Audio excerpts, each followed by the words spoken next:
السلام علیکم ورحمۃ اللہ وبرکاتہ۔ آج ہم بات کریں گے ایک عظیم اور سبق آموز واقعہ پر جو خلفائے راشدین کے دور میں پیش آیا۔ یہ واقعہ ہمیں یہ بتاتا ہے کہ اسلام میں بیت المال کی کتنی اہمیت ہے اور خلفائے راشدین کس قدر دیانتدار، انصاف پسند اور اللہ سے ڈرنے والے حکمران تھے۔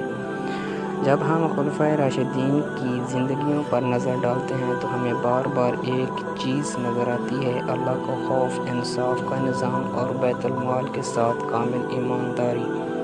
سب سے پہلے ہم حضرت عمر بن خطاب رضی اللہ تعالیٰ عنہ کا واقعہ بیان کرتے ہیں۔ حضرت عمر رضی اللہ تعالیٰ عنہ کی خلافت کے دور میں مدینہ منورہ میں تھے۔ آپ راتوں کو شہر کا گشت کرتے تاکہ لوگوں کے حالات سے باخبر رہیں۔ ایک رات آپ نے ایک خیمے سے بچوں کے رونے کی آواز سنی۔ آپ قریب گئے اور دیکھا کہ ایک عورت چولہے پر ہانڈی رکھے بیٹھی ہے اور بچے بھوکے ہونے کی وجہ سے رو رہے ہیں۔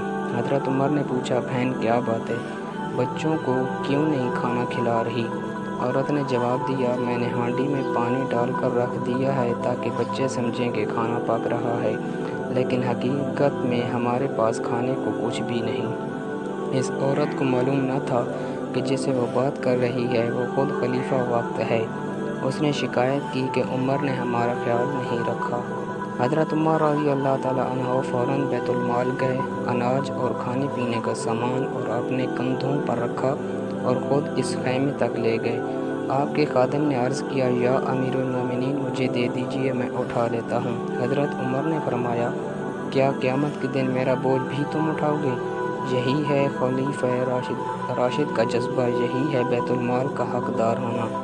انہوں نے ایک ایک دانے کو اللہ کی امانت سمجھا۔ اب آئیے ایک اور واقعہ کی طرف چلتے ہیں جو حضرت عمر بن عبدالعزیز رحمہ اللہ کے دور کا ہے، جنہیں اکثر پانچواں خلیفہ راشد بھی کہا جاتا ہے۔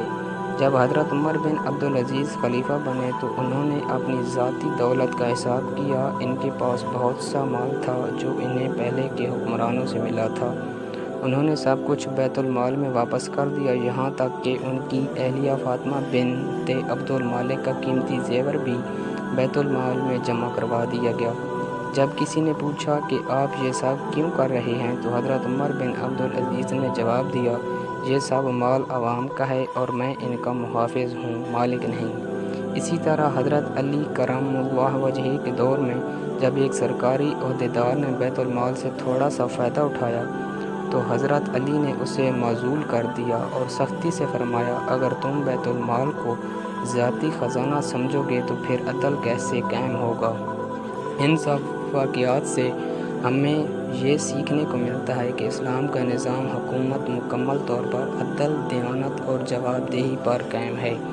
خلفائے راشدین نے ہمیں سکھایا کہ ایک حکمران صرف عہدے کا مالک نہیں ہوتا بلکہ وہ ایک بڑی امانت کا بوجھ اٹھائے ہوتا ہے۔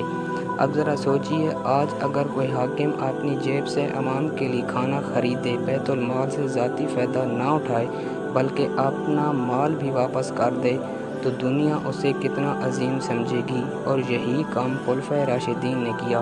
اسلامی تاریخ ہمیں یہ سبق دیتی ہے کہ بیت المال صرف ایک خزانہ نہیں بلکہ اللہ کی امانت ہے۔ جو حکمران اس کی حفاظت کرے گا وہ دنیا میں بھی سرخرو ہوگا اور آخرت میں بھی کامیاب۔ آخر میں ہمیں خود سے یہ سوال پوچھنا چاہیے، اگر ہمیں کسی چیز کا اختیار دیا جائے، کسی امانت کا بوجھ دیا جائے تو کیا ہم اتنی ایمانداری اور خوف خدا کے ساتھ اس کی حفاظت کر سکتے ہیں؟ یہ واقعہ صرف کہانیاں نہیں، یہ عملی مثالیں ہیں، اور ہمیں چاہیے کہ ہم اپنی زندگیوں میں انہی اصولوں کو اپنائیں: دیانت، انصاف، امانت داری اور اللہ کا خوف۔ اللہ ہمیں بھی خلفائے راشدین کی سیرت سے سبق سیکھنے اور عمل کرنے کی توفیق دے، آمین۔